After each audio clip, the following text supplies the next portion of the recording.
आज के सेशन में आरटीआई राइट टू इंफॉर्मेशन अर्थात सूचना का अधिकार 2005 से अवगत होंगे और ये जानेंगे कि सूचना का अधिकार क्या है और सूचना का अधिकार आवश्यक क्यों है और साथ ही साथ इस अधिनियम के अंतर्गत मुख्य संशोधन कौन कौन से हुए हैं और इम्पोर्टेंट क्वेश्चंस को लेंगे जो प्रीवियस ईयर में एग्जाम्स हुए थे उनके सारे प्रश्नों को आज के सेशन में कम्प्लीटली इंक्लूड करेंगे और साथ ही साथ अपकमिंग एग्जाम्स में किस प्रकार के प्रश्नों के आने की संभावनाएं हैं उन सभी को भी आज के सेशन में हम लोग शामिल करेंगे। So my dear friends, complete जानकारी के लिए वीडियो में एंड तक जरूर बने रहें।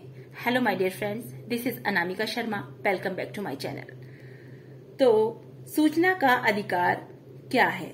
सूचना का अधिकार अर्थात आरटीआई राइट टू इंफॉर्मेशन ये राष्ट्र के प्रत्येक नागरिक तक सरकारी कार्यों, निर्णयों तथा उसके निष्पादनों से संबंधित दस्तावेजों तक औचित्यपूर्ण स्वतंत्र पहुंच होनी चाहिए और कह सकते हैं कि जैसे कि सरकारी कार्यकलापों में पारदर्शिता होनी आवश्यक है। इसीलिए यह आवश्यक है और 15 जून 2005 को इसे अधिनियमित किया गया और पूर्णतः 12 अक्टूबर 2005 को संपूर्ण धाराओं के साथ इसे लागू किया गया। अब जानते हैं कि सूचना का अधिकार आवश्यक क्यों है। यह आवश्यक इसलिए है क्योंकि जनता के प्रति जो उत्तरदायी बनता है प्रशासन और प्रशासन में जनता की भागीदारी को बढ़ाता है यह और प्रशासनिक निर्णयों में स्वेच्छाचारिता को हतोत्साहित करके जनता को प्रोत्साहित करता है।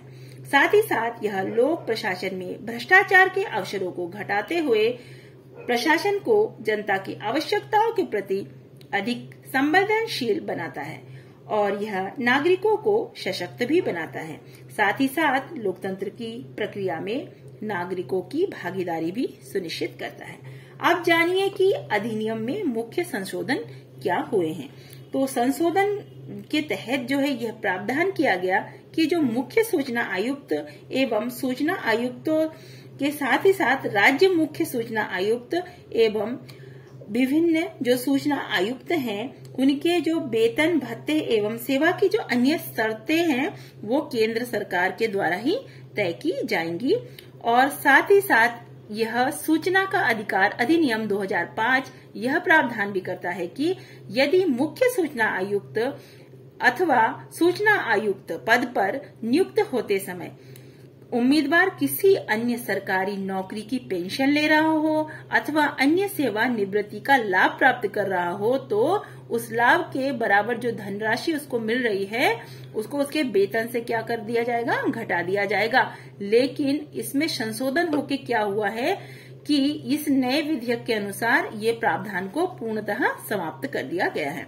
अब जानते हैं कि इम्पोर्टेंट क्वेश्चंस क्या क्या बन सकते हैं और क्या क्या प्रीवियस ईयर के क्वेश्चन पेपर में आए थे उनको भी शामिल करते हैं। तो आप लोगों को जो भी इम्पोर्टेंट लगे तो आप उनको मेरे साथ साथ नोट डाउन भी अवश्य करते जाएं। और अगर आप इसका नोट्स भी अगर आप लोग चाहते हैं तो आप मेरे फेसबुक पेज में जुड़ सकते हैं। वहां पे मैं आप लोगों को नोट्स भी प्रोवाइड करा सकती हूँ, तो आप वहां से भी जाके नोट्स को ले सकते हैं। तो सूचना का जो अधिकार है संसद में कब पारित किया गया? 12 मई 2005 को। और सूचना का अधिकार अधिनियम को राष्ट्रपति की मंजूरी कब मिली? 15 जून 2005। कौन से राज्य में सूचना का अधिकार अधिनियम 2005 में लागू नहीं हुआ? तो वो था जम्मू एंड कश्मीर। सूचना की स्वतंत्रता विधेयक को कब पारित किया गया? 2002 में। पूरे भारत में सूचना का अधिकार अधिनियम कब लागू किया गया? 12 अक्टूबर 2005 को। और सूचना का अधिकार अधिनियम को राष्ट्रीय स्तर में लागू होने से पहले कितने राज्यों ने लागू किया था? 9 राज्यों में। उसके राज्य को भी जान लीजिए, तमिलनाडु, गोवा, कर्नाटक, दिल्ली, असम, महाराष्ट्र, राजस्थान। और विश्व में जो सबसे पहले सूचना का अधिकार अधिनियम लागू हुआ था 1766 में और स्वीडन में यह लागू हुआ था। कौन से देश में तत्काल और निःशुल्क सूचना देने का प्रावधान है तो ये कंट्री भी स्वीडन ही है। विश्व के कितने देश में सूचना का अधिकार अधिनियम लागू है? 8 देशों में। और सामान्य दशा में कितने दिनों के भीतर सूचना की आपूर्ति की जाएगी? तो 30 दिनों के भीतर। यदि सूचना व्यक्ति के जीवन तथा स्वतंत्रता से संबंधित है, देखिए कंडीशन क्या है, अगर सूचना जो है मांगी जा रही है, किसी के जीवन की बात है अथवा किसी की स्वतंत्रता से संबंधित है, तो कब तक सूचना आपूर्ति की जाएगी? तो इसके लिए प्रावधान है 48 घंटे का। और नेक्स्ट क्वेश्चन देखते हैं, सूचना न देने पर प्रत्येक दिन का कितना दंड होगा? तो दंड होगा 250 रुपए प्रत्येक दिन का, और ये आगे चल के 2500 तक बढ़ जाएगा। और यदि सूचना का अधिकार मानव उल्लंघन से हो तो कितने दिनों के भीतर सूचना मिलेगी? तो 45 दिनों के भीतर। और सूचना प्राप्त करने के लिए वेतन शुल्क क्या होगा? तो 10 रुपए का जो स्टैंप होता है उसके जरिए जो है सूचना प्राप्त की जा सकती है, अपील किया जा सकता है। तो सूचना प्राप्त करने हेतु आवेदन शुल्क किन्हें नहीं देना होगा?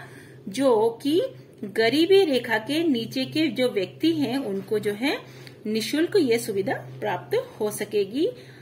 और सूचना प्राप्त करने के लिए प्रतिलिपि के लिए कितने रुपए देने होंगे? तो 2 रुपए प्रतिलिपि, अर्थात समझ लीजिए फोटोकॉपी होती है। और सूचना प्राप्ति के लिए सीडी अथवा फ्लॉपी के लिए कितने रुपए देने होंगे? तो 50 रुपए प्रदान करने होंगे। माय डियर फ्रेंड्स, आज का ये सेशन आप लोगों को कैसा लगा कमेंट बॉक्स में जरूर बताएं।